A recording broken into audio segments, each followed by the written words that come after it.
Without giving too much detail, suffice to say that by the time I was able to stop, I found that I had blemished the snowy white fabric beyond any washing capacity available to me in the forest.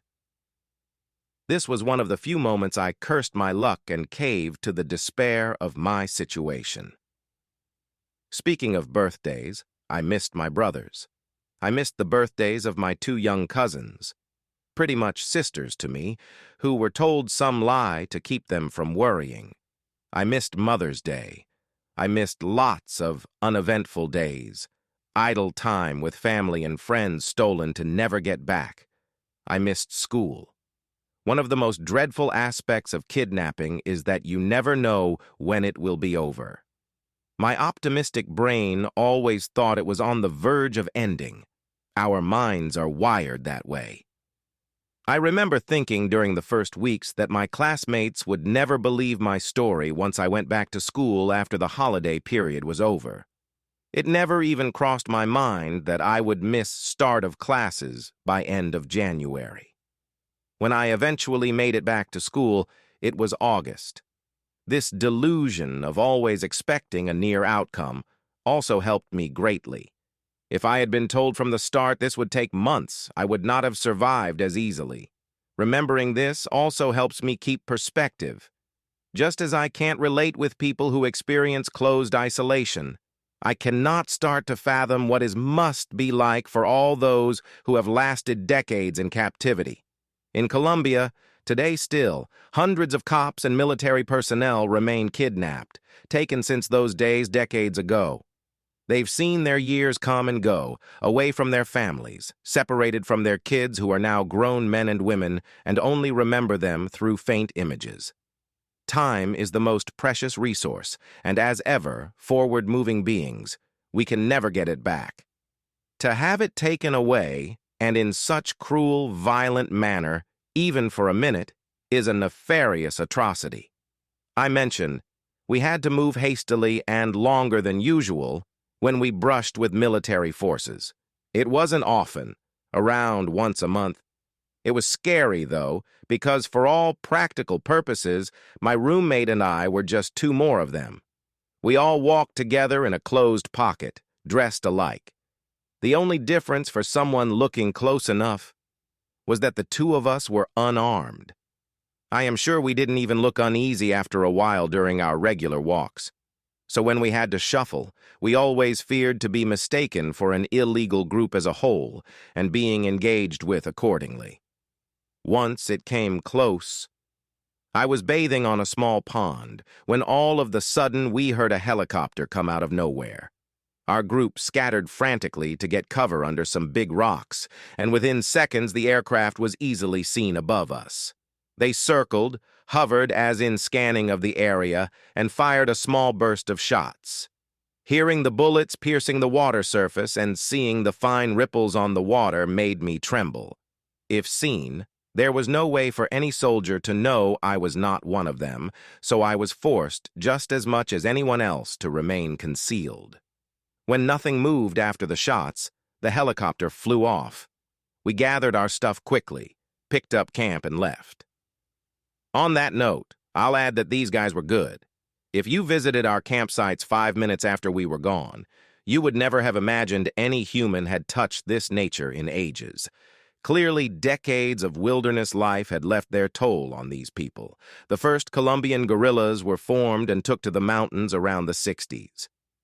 Speaking of these people and the toll taken by their decisions, it was sad realizing that for many of them, this was the only life they knew. I got to know around 20 or 30 people, in changing groups over the 6 months. Most all of them joined early on, as children, mostly recruited out of pressure. The usual tactic back then was getting close to farmer families and helping them with some issue. Usually it involved payback vendettas for violent acts against the family, like the killing of some brother or father. Who knows what was actually true? But it all concluded with the guerrillas convincing young boys that they'd help avenge their fathers, soon followed by requesting in exchange that they should join and help avenge the next guy. After a while, the boys found themselves amidst criminal activities from which they could not get away. Young minds are easily molded. Today, guerrillas in Colombia have lost their character as social or political movements, focused only in profiting enough to keep their wheels turning. Yet, however all the drug and kidnapping money is going, lower levels of the organization never see it. Communication between groups is fragmented and resources scarce. So these people spent their lives in utmost austerity, fighting for the wrong causes, believing all the crap that's been fed to them since they were kids taken from home. In more ways than one, they were just as prisoners as we were. They couldn't go anywhere, they couldn't leave us, they couldn't make their own choices.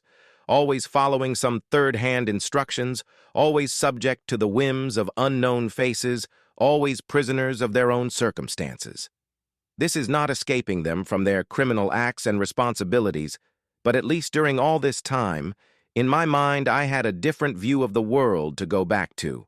For many of them, smart, hard-working people like any of us, would be contributing members of society should they have opted for other choices. This was all the world they knew. The person kidnapped takes the least amount of suffering. The most awful quality of this crime is uncertainty. Not knowing the when, the how, the where can drive someone mad. As the protagonist, you know a lot of things. You know you are alive, you know you are well, you are fed, you are moving. Your only responsibility is to stay calm, be patient, keep it together. Don't do anything stupid. Live one day into the next. Families, they get the worst part.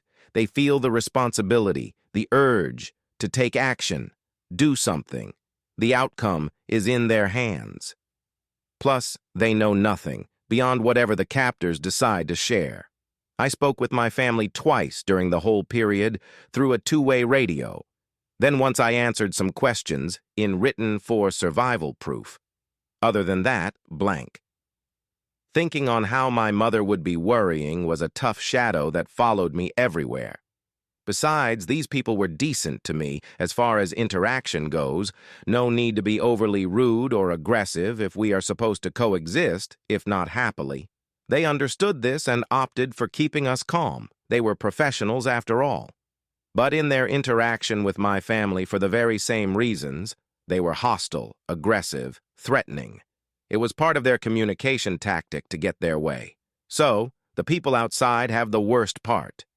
Nearly 6 months into this ordeal, we were released. We were given rough directions on how to reach the highway.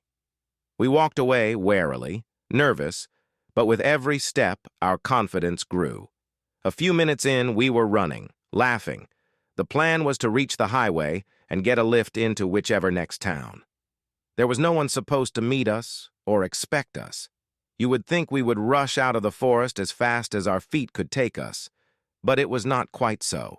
Again, not an abrupt crash, but a slow-motion blur. We savored every step of the way out. We reached a nice pond and stopped to bathe, to refresh. We took our time, changed our clothes, and moved on without any pending haste. I had grown fond of the forest, of my hammock, of the stars.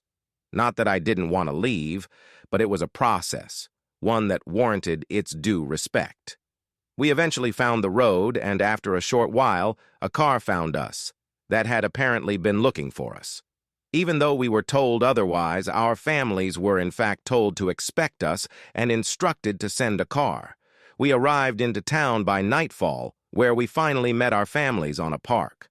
I have to pause a little every time I recall that moment when I saw my father and jumped onto him. It took him a few seconds to realize who I was and was going on. He fulfilled his task. He got me out. My mother and brother were also there, and it is just as indescribable to portray what it was like. I'll just leave it by saying that the other people at the park never guessed why so much commotion. Life-changing consequences? Sure. It was a wild ride that marked me, but not in bad ways, not entirely. I never lost trust in people or in traveling by car. It was, however, many years before I was able to go back on that route and visit our hometown again. We followed up for a while, but I lost touch with my roommate eventually. I like to think this was as it was meant to be. By confining his memory to this episode alone, I really appreciate the role he played in my life. No sense in pretending we would become lifelong buddies. We each urged to get on with our lives. We looked at each other, smiled silently as accomplices, and went our own ways.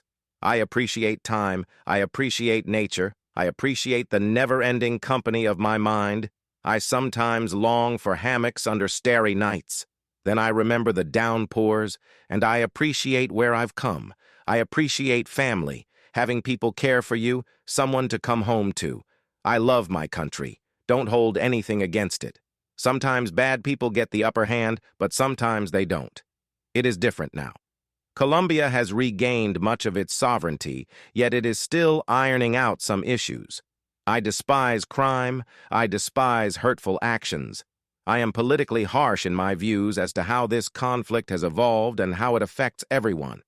I value freedom as the most underrated gift, which has to be fought for ferociously.